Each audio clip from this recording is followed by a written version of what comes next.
मामाजी कठाने एक ऐसी शख्सियत जिनका जन्म छोटे से गांव में हुआ। गांव का नाम पारशिवनी का दिगलवाड़ी, जो कि नागपुर में ही आता है। यहाँ पर इनका परिवार रहता था। माँ, पिताजी, भाई, बहन सभी एक छोटे से मकान में रहते थे। उनके पिताजी ने उन्हें कहा कि तू पढ़ाई पे ध्यान दे, लेकिन घर की परिस्थितियां उन्हें हमेशा सताती रही। इनका मन पढ़ाई में नहीं लगता था। खेती घर में थोड़ी सी होने के कारण पिताजी और चाचा ही संभालते थे। उनकी 12वीं हुई उस समय पुलिस की भर्ती निकली। उन्होंने नागपुर सिटी में आकर ग्रामीण नागपुर पुलिस फॉर्म भरा। इनमें से भर्ती देने के बाद कुछ मार्क्स रिटर्न में नहीं मिलने की वजह से सिलेक्शन जैसा का तैसा रह गया। 4 से 5 साल पुलिस भर्ती देने के बाद भी उनका पुलिस बनने का सपना महज सपना ही रह जाता। उस समय नागपुर में एक और भर्ती निकली, नागपुर डिस्ट्रिक्ट सिक्योरिटी गार्ड की नौकरी। वहां उनका सिलेक्शन हुआ। उन्होंने ड्यूटी ज्वाइन कर ली, लेकिन पेमेंट जो उन्हें पहले महीने मिला वो था 2640 रुपए का। तब उन्होंने सोचा, इतने पैसे में उनका घर कैसे चलेगा, ड्यूटी में उनका क्या होगा, ये सवाल उन्हें हमेशा सताता रहता। दिन ढल रहे थे, परिस्थितियां जैसी की वैसी ही थी। पेमेंट बढ़ने के कुछ आसार भी नहीं दिख रहे थे। नौकरी करते हुए 4 से 5 साल बीत गए। फिर उसके बाद उनके माता पिता ने उनकी शादी तय कर दी और ये एक और जवाबदारी उन पे सौंप दी। नौकरी करके महीने के जो पैसे उन्हें मिल रहे थे, उससे घर चलाना मुश्किल हो रहा था। इधर उधर से दोस्तों से उधार मांगना पड़ता था और उससे उन पे कर्जा भी बढ़ रहा था। उसी समय एक बड़ा संकट आया। उनकी मिसेस को हॉस्पिटल में इमरजेंसी एडमिट करना पड़ा। उस समय उनके पास मात्र 100 रुपए थे और उन्होंने एक दोस्त से कर्जा पहले ही ले लिया था। उस समय उन्हें कौन पैसे देता, लेकिन उस परिस्थिति में उनके एक दोस्त ने उन्हें 10,000 रुपए देकर उनकी मदद की। उस समय उनकी आंखों में आंसू निकल आए। उन्होंने अपने दोस्त को कहा, तू भगवान बनकर मेरे लिए आया है। उसके बाद उन्हें नन्ही सी बच्ची हुई और बच्ची का नाम दक्षता रखा गया। उनके घर के पास रहने वाले कुछ लोग और उन्होंने शेगांव की यात्रा तय की थी। इस यात्रा में उनका परिवार शेगांव जाकर आया।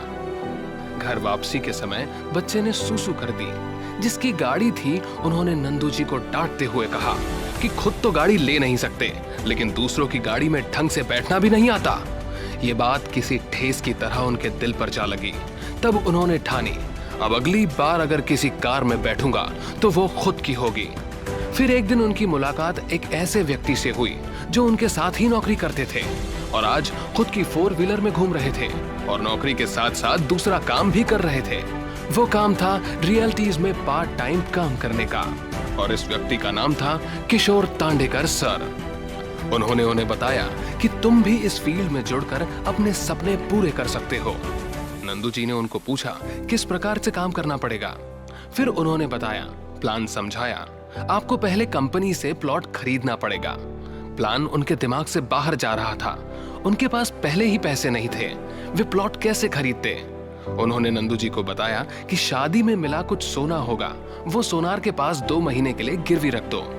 नंदू जी ने कहा, सर ये मुझसे नहीं होगा, पहले ही मैं कर्जे में डूबा हुआ हूँ, ऊपर से ये चेन रख दी और छुड़ा नहीं पाया तो। फिर तांडेकर सर ने कहा कि मैं गारंटी लेता हूँ, मैं आपको छुड़ा कर दूंगा। फिर नंदू जी ने प्लॉट खरीद लिया। उस प्लॉट का अग्रीमेंट 42,500 का किया। उसके बाद किशोर सर ने उनका ज्वाइनिंग फॉर्म भरा। तारीख 17 अक्टूबर 2017 को उन्होंने ज्वाइन किया। फिर उनका काम इस फील्ड में शुरू हुआ और बहुत जबरदस्त तरीके से 27 दिन में 19 प्लॉट बेचे। उसके बाद उन्होंने टीम बनाना शुरू किया। सर के दिए गए मार्गदर्शन से उनकी टीम बनती गई। उनका पहला अचीवमेंट उनकी 4 व्हीलर का सपना 2 महीने 10 दिन में पूरा हुआ। उनकी जिंदगी और परिवार की पहली 4 व्हीलर मारुति सुजुकी कंपनी की स्विफ्ट डिजायर।